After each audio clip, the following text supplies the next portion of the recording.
Hello বন্ধুরা, আসসালামু আলাইকুম। কেমন আছেন আপনারা সবাই? আশা করি ভালো আছেন, সুস্থ আছেন। সবাই সবার পরিবার পরিজনকে নিয়ে নিরাপদে আছেন। আই হোক আলহামদুলিল্লাহ আমিও ভালো আছি। প্রতিদিনের মতো আমার দৈনন্দিন জীবনের নতুন দিনের নতুন আরেকটি ভিডিও নিয়ে আপনাদের মাঝে হাজির হয়ে গেলাম আমার ভালো লাগাগুলো শেয়ার করার জন্য। তো সকালবেলা প্রতিদিনে আর কি একজন গৃহিণীর তো রাত পোহালে শুরু হয় রান্নাঘরে কুটনো কাটা, বাসন মাজা, রান্না করা, ধোয়া মোচা।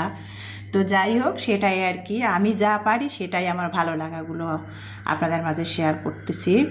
তো এই যে আমি সকালবেলা কিন্তু উঠেছি। আজকে তো ইলমা স্কুল যাবে না বলেছিল, কালকে ওর দীপ্ত চ্যানেল টিভি ওর স্কুলে এসেছিল, টিভি শ্যুট হয়েছে।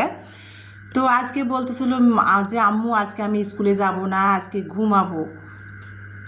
তা সেজন্য আর কি মেয়ের ইচ্ছার বিরুদ্ধে, মানে মন না চাইলে জোর করে মনের বিরুদ্ধে কিন্তু কখনোই কোনো কিছু করা যায় না সব সময়। তো মেয়ে যেতে চাচ্ছিল না, যে থাক তাহলে দরকার নাই, ঘুমাক একটুখানি 9টা পর্যন্ত। সেই জন্য আর কি মেয়েরা ইলমা ঘুমাচ্ছিল, ওকে ডাকি নেই সকালে। আর ইমানি তো সকালবেলা উঠেই পড়তে বসছে, আগামীকালকে যেহেতু ওর পরীক্ষা আছে। তো সেই জন্য ও ফজরের নামাজ পড়ে উঠেই ও পড়তে বসেছে। তো আমি আবার চলে আসলাম 8টা বেজে।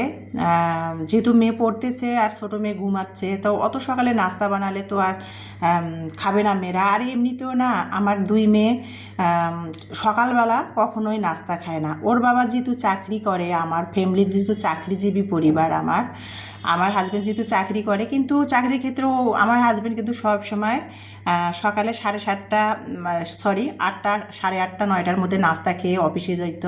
অনেক সময় যখন ডক্টর ভিজিট থাকতো, অনেক সকালে যায় ডক্টর ভিজিট করে আসতো, নাস্তা খেত না। আমার বাচ্চারাও সেরকমই, মানে সকালবেলা কখনোই নাস্তা খেতে চায় না। 9টা 9:30 না বাজা পর্যন্ত নাস্তা খেতেই চায় না। তো সেই জন্য আমি সকাল সকাল নাস্তা উঠি ঠিকই সকালে ভোরবেলা, কিন্তু নাস্তা বানাই না। নাস্তা বানাইলে ঠান্ডা হয়ে গেলে নাস্তাটা খেতে ভালো লাগবে না, বিশেষ করে রুটিটা আমাদের বেশি খাওয়া হয়, সেজন্য আর কি। তো সকালে কিন্তু অফ ক্যামেরাতে আমি সকালে উঠলেও অন্য অন্য কাজগুলো করে সেরে নেই আর কি। তো সে মানে রুটি বানিয়ে নিলাম। আজকে ভাবলাম যে রুটি বানিয়ে নিব, ইলমা বাসায় আছে, বা বায়না করবে না, বুঝিয়ে বলবো খাবে। ইলমাটা না রুটি পছন্দ করে না, আর ইমানি আর ওর বাবা রুটি পছন্দ করে, আর ইলমা রুটি পছন্দ করে না। এক সময় কিন্তু ইলমা যখন ছোট ছিল, মানে 6-7 বছর বয়স ছিল, তখন কিন্তু ইলমা পরোটা পছন্দ করতো না, রুটি খাইতো। ইমানি আবার যখন ক্লাস 5-এ পড়তো, তখন কিন্তু ইমানি আবার পরোটাও খাইতো। এটা কি বয়সের ডিস্টেন্স নাকি বুঝি না। এখন আবার ইলমার ওই বয়সটা, ইলমা আবার পরোটা পছন্দ করে, ইমানি আবার পরোটা পছন্দ করে না, রুটি পছন্দ করে ওর বাবার মতো। তো যাই হোক, ইমানির জন্য আমার জন্য রুটি বানিয়ে নিলাম। ইলমার জন্য ও যদি ঘুম থেকে উঠে বায়না করে, তাহলে ওকে রুটিটাই পরোটার মতো করে তেল দিয়ে ভেজে দিব। তো সেটাই কিন্তু আমি করেছি আর কি। ও ঘুম থেকে ফ্রেশ হয়ে উঠে রান্নাঘরে এসে বলছে যে আম্মু রুটি খাবো না, আমাকে তেল দিয়ে ভেজে দাও। তো রুটিটাই মেয়েকে আর কি, ছোটো মেয়েকে তেল দিয়ে ভেজে দিয়েছিলাম 2টা। আর আমার আর ইমানির জন্য রুটি বানিয়ে নিয়েছি, একটু দুধ চা নিয়েছি। যারা চা আলাভাত তাদের তো আবার সকালে দুধ চা ছাড়া হয়, মানে যারা চা আলাভাত তাদের তো আবার সকালে চা ছাড়া চলেই না। তো চা বানিয়ে নিয়েছি, সাথে নিয়ে গতকালকের একটু তরকারি ছিল ফ্রিজে, মানে কাচকি গুঁড়া মাছের শুটকি দিয়ে পটল চচ্চড়ি করেছিলাম আর কি। তো সেই ভিডিওটা আপনাদের সাথে শেয়ার করতে পারিনি, ভিডিওটা স্কিপ হয়ে গিয়েছিল আমার। তো সেটা ছিল ফ্রিজে, গরম করে সকালে রুটি চা দিয়ে নাস্তাটা সেরে নিলাম। নিয়ে তারপরে অফ ক্যামেরাতে কিন্তু অনেক কাজ করেছি আমি, যেগুলো আর কি ভিডিওতে A to Z শেয়ার করলে অনেক বড় ভিডিও হয়ে যায় আমার দৈনন্দিন জীবনে, সেগুলো আর শেয়ার করি নাই। এখন আমি 11:30 বাজে আম কেটে নিলাম। মানে রবিবারে তো আমি আম নিয়ে আসছিলাম 3 কেজি। তো আমগুলো একটু কাঁচা কাঁচাই নিয়ে আসছিলাম, যে 1-2টা করে পাকবে, তারপরে আর কি খাওয়া যাবে। একেবারে পাকা আম তো একদিনে খাওয়া সম্ভব না। আর আমার মেয়েরা তো খাওয়ার পাগল না, মানে ফলমূল সেরকম খেতেই চায় না। আম কাঁঠাল এগুলো হলো আমাদের গ্রামের ঐতিহ্যবাহী জাতীয় ফল, আমার মেয়েরা খেতে চায় না। তো সেই জন্য আর কি একটু কাঁচা কাঁচা নিয়ে আসছিলাম, 1-2টা করে পাকতেছে, সেগুলোই কেটে কেটে দিচ্ছি। আমটা অতটাও খারাপ ছিল না। তো আমটা কেটে নিলাম, আমগুলা মানে চেপে চেপে দেখতেছিলাম যে কোনগুলো পাকছে। তো একটা বেশি নরম হয়ে একটু পাকা পাকাও হয়েছিল, সেটা কেটে দিলাম একটু। ইমানি যেহেতু পড়তেছে, ওর পড়ার টেবিলে দিয়ে আসলাম, ও খাচ্ছে। আর আমার 2 মেয়ে না ফল ফ্রুটস বাসায় থাকলে না কেটে দিলে, না ধুয়ে না পরিষ্কার করে হাতে তুলে না দিলে খেতে চায় না। আমার মেয়ে দুইটা এরকম, বড় হয়েছে ঠিকই কিন্তু কোনো কিছু হাত দিয়ে নিয়ে খেতে চায় না, যতক্ষণ হাতে তুলে দিব না ততক্ষণ খেতে চায় না, এই রকম অবস্থা। তো যাই হোক, আর ইলমা আবার ওই যে আমরা নিয়ে আসছিলাম শশার সাথে, দোকানদার আর কি 4টা আমরা দিয়েছিল, টাকা ভাঙতে ছিল না, সেই জন্য আর কি 4টা আমরা শশার ওজনে দিয়ে দিয়েছিল। তো সেটা আর কি ইলমা দেখে, ইলমা আবার পেয়ারা পছন্দ করে, তো আমরা পেয়ারা, তো ওইটা দেখেও বলছে ও ঝালমরিচ করে খাবে ভর্তা বানিয়ে। তো সেটা ইলমা করে নিল। ভর্তাটা কিভাবে বানালো সেটা তো দেখতে পেয়েছেন। ভর্তা বানিয়ে ইলমা আবার আমরা খেলো, আম খাবে না। আমি আর ইমানি আর কি আম খেলাম। খেয়ে তারপরে ইলমার যেই আজকে স্কুল যায়নি, তো ভাবলাম যে আজকে মানে একটু গরম, এখন যেহেতু গরম, এই মেঘ, এই রোদ, এই বৃষ্টি, শ্রাবণ মেঘের দিন, তো গরমে মেয়ে 4টা পর্যন্ত, 9টা থেকে 9:30 থেকে 4টা পর্যন্ত যেহেতু স্কুলে থাকে, তো ইউনিফর্ম অনেক সময় আর কি মানে ঘাম থাকে আর কি। তো ভাবলাম যে যদিও ময়লা ছিল না, তাও ভাবলাম যে আজ স্কুল যাই নাই, ওর ইউনিফর্মটা কেচে দেই। তো ইউনিফর্মটা আমি কেচে দিলাম, দিয়ে বারান্দায় নেড়ে দিয়ে চলে আসলাম রান্নাঘরে। এখানে আমি সকালে নাস্তা খাওয়া যে হয়েছে সেই প্লেট বাটিগুলো আমি এখানে পরিষ্কার করে নিচ্ছি। রান্না এখন বসাবো, প্লেট বাটিগুলো ভাবলাম যে ধুয়ে সিঙ্কটা খালি করে নেই। সকালে নাস্তা খাওয়া হয়েছে, নাস্তা খাওয়ার পর আমি অন্যান্য কাজগুলো গুছিয়ে নিয়েছি। এখন ছিঙের প্লেট বাটিগুলো ধুয়ে নিচ্ছি যেহেতু রান্না করব। তো যাই হোক, সকালের প্লেট বাটিগুলো নাস্তার সেগুলো আমি ধুয়ে সিঙের মধ্যে পরিষ্কার করে নিচ্ছিলাম আর কি। আর যেটা বলতেছিলাম, প্লেট বাটিগুলো ধুয়ে তারপরে আর কি দুই মেয়েকে বলছিলাম যে তোমরা যেহেতু 11:30 বেজে গেছে, তোমরা পড়াগুলো রিভাইজ দিয়ে যার যার মতো গোসল করে ফ্রেশ হয়ে আসো, দুই মেয়েকে বলতেছিলাম। তো সকালবেলা উঠে যদিও একবার ঘর আমার ঝাড়ু দেওয়া হয়েছিল, বাসি ঘর, যেটা আর কি আমরা বাঙালিরা যেটা মেনে চলি, সকালে উঠে কিন্তু বাসি ঘর পরিষ্কার করতে হয়। সাহিত্য সাদ বলেও কিন্তু একটা কথা আছে, ছোটোবেলা থেকে মা দাদিরা যেভাবে বলে আসছে, শিখে দেখে আসছি, সেটাই মানি আর কি। বাসা বাড়ি হোক আর গ্রামের বাড়ি হোক, গ্রামের মানুষ তো সকালে উঠেই গোবর গোল পরিষ্কার করে উঠান বাড়ি ঝাড়ু দেয়। শহরের মধ্যে থাকলেও কিন্তু বাসা বাড়িতে তারও কিন্তু ব্যতিক্রম নাই, শহরেও কিন্তু বাসি আর সাহিত্য অসাহিত্য বলে কিছু কথা আছে। সকালবেলা কিন্তু আমি আগে সকালে সামনের পুরা বাসাটা না পরিষ্কার করলেও সামনের রুমটা একটু ঝাড়ু দিয়ে নেই। তো সেটা করেছিলাম, তারপরে আবার আর কি পুরা আর কি আবার একটু পরিষ্কার করে নিয়েছিলাম। আর ঘরের ঝাড়ু দিলে বাসার মধ্যে, ঘরের মধ্যে ময়লার তুলনায় চুল বেশি বের হয়। আমাদের 3 মামের চুল ঝরে আর কি। আর আমরা যে পরিমাণ কেমিক্যাল খাই, পরি, মাখি, চুল ঝরবে নাই কেন? একটা 10 বছরের শিশুরও কিন্তু চুল ঝরে, এত পরিমাণ আমরা কেমিক্যাল খাই আর কেমিক্যাল মাখি। তো যাই হোক, কেমিক্যালে ভরে গেছে, কি করবেন, কেমিক্যাল ছাড়া এখন কোনো কিছুই আর কি। একটা যে উঠানে যদি বাড়িতে যদি একটা টবে সবজি গাছ লাগান, ফল গাছ লাগান, তারপরেও সেটাকে কিন্তু স্প্রে করতে হয়, কীটনাশক দিতে হয়, তাছাড়া কিন্তু হয় না, ভালো ফলন ধরে না।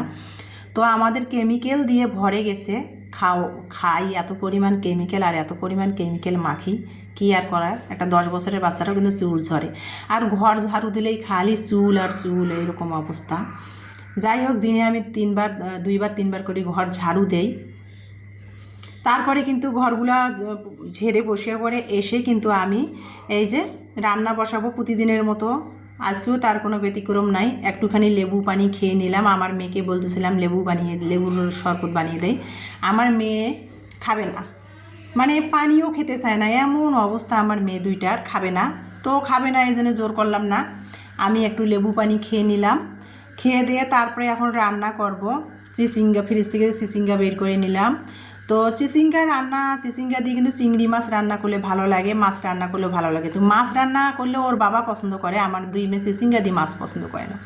তো ভাবলাম যে চিংড়ি মাছ নেই, আর চিংড়ি মাছে আমার বড় মেয়ে ইমানির প্রচুর অ্যালার্জি, মানে চিংড়ি মাছে অন্য অ্যালার্জি, অন্য জিনিস খেলেও আর অতটা ক্ষতি হয় না, কিন্তু চিংড়ি মাছ খেলেই ওর শ্বাসকষ্ট শুরু হয়ে যায়, এত পরিমাণ ওর অ্যালার্জির প্রবলেম দেখা দেয় চিংড়ি মাছে।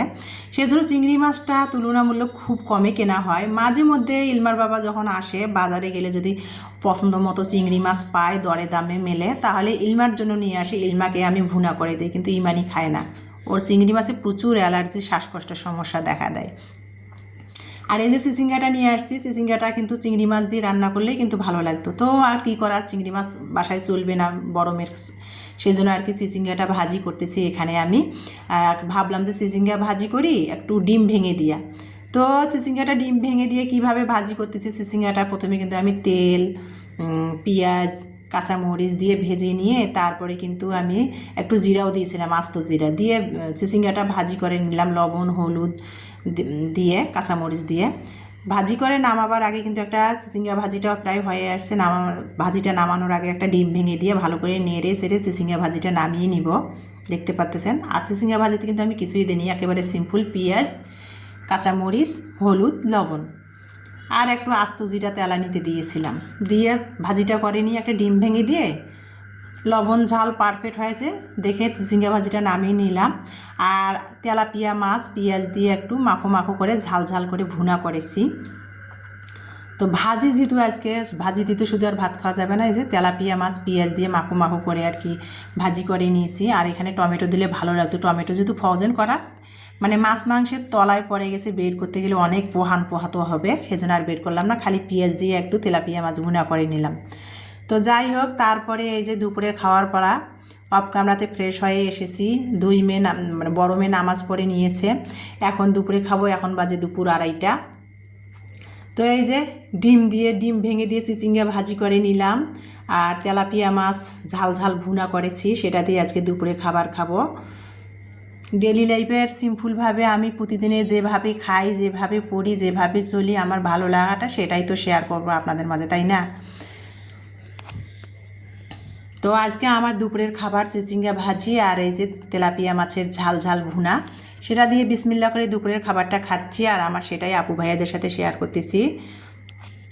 তো যাই হোক, যেটা বলতেছিলাম, অনেক সময় আমার আপুদের, আমার ভাইয়াদের, আমার দর্শক বন্ধুদের যখন মাথা ঠিক থাকে না, উল্টাপাল্টা অনেক কথা বলি আপুরা, আসলে আপনাদের আমি পরিবারের একজন মনে করি দেখে অনেক সময় আপনাদের সাথে মনের আবেগে অনেক কথা বলে ফেলি। তো প্লিজ আপনারা কিছু মনে করবেন না, আপনাদের যদি কখনো আমি মনে কোনো ধরনের আমার কথায় যদি আমি কষ্ট দিয়ে থাকি, তাহলে আমি আপনাদের কাছে দুঃখিত চেয়ে নিচ্ছি। অনেক সময় না মাথা ঠিক থাকে না, ভিডিওগুলো কিন্তু অনেক কষ্ট করে করতে হয়, যখন আপনারা উল্টাপাল্টা ভিডিও ফুল ওয়াশ করেন না, কমেন্ট ঠিক মতো করেন না, একই কমেন্ট প্রতিদিন করেন, তখন কিন্তু মাথা ঠিক থাকে না। তো যাই হোক, অনেক সময় আপনাদের আমি উল্টাপাল্টা কথা বলে মনে যদি আঘাত দিয়ে থাকি, সেজন্য দুঃখিত চেয়ে নিচ্ছি। আর এখন সন্ধ্যাবেলা দুপুরে খাওয়ার পর আর কিছু করছিলাম না, অনেক আপুদের পরিবারে যে কমেন্টের রিপ্লাইগুলো দিচ্ছিলাম। তারপরে এখন সন্ধ্যা মানে মাগরিব হয়ে গেছে, ইমানি নামাজ পড়তেছিল, নামাজ পড়তে বসছে। তো এখন আমি একটু চা বানিয়ে দেবো। ফ্রিজে দুধ আছে বাড়িওয়ালা ভাইদের ফ্রিজে, আমার ফ্রিজে যেহেতু জায়গা নাই, বাড়িওয়ালা ভাইদের ফ্রিজে আমি 3 কেজি দুধ রেখে দিয়েছি। তো মনে ছিল না বাড়িওয়ালা ভাইদের কাজের খালার কাছে দুধটা চেয়ে নিয়ে আসার, আর হঠাৎ করে মনে পড়লো যে মেয়েদের বিকালে কী নাস্তা দিব, দুধটাও ফ্রিজ থেকে বের করা হয় নাই, আর এখন যদি দুধ বের করে ফ্রিজ থেকে বরফ ছাড়াই তাহলে রাত 8টা-9টা বেজে যাবে, সেই জন্য ভাবলাম যে ফ্রিজে একটু লিকুইড গরুর দুধ আছেই 1 কাপ, সেটা দিয়ে একটু চা বানিয়ে চা বিস্কিট মেয়েদের নাস্তা দেই, মেয়েরা যেহেতু পড়তে বসছে। আর একটু চাটা দিলে, যদিও 2 বেলা চা খাই না, শীতকালে 2 বেলা চা খাওয়া হয়, গরমে এখন যেহেতু 2 বেলা খাই না, তো আজকে একটু চাই বানিয়ে দেবো, কারণ মেয়েরা পড়তে বসছে, দুধও ফ্রিজ থেকে বের করা হয় নাই। চাটা বানিয়ে দিলে হবে কি, মেয়েরা চা বিস্কিটটা খেয়ে পড়তে বসলে অনেকটা সতেজ লাগবে, ঘুম ঘুম যদি ভাবটা চলে আসে না। তো যাই হোক, যেহেতু দুধ ফ্রিজ থেকে বের করা হয় নাই, চাটাই সেজন্য মেয়েদের বানিয়ে দিলাম আর কি। মেয়েরা পড়তে বসছে, চা বিস্কিট দিব মেয়েদের আর কি, পড়ার টেবিলে দিয়ে আসবো। তো চাটা বানিয়ে নিলাম, আর চাটা দুধ চাতে আমি না একটা সাদা এলাচি দিয়েছি, সাদা এলাচিটা অনেক সময় দেই, অনেক সময় দেই না দুধ চাতে।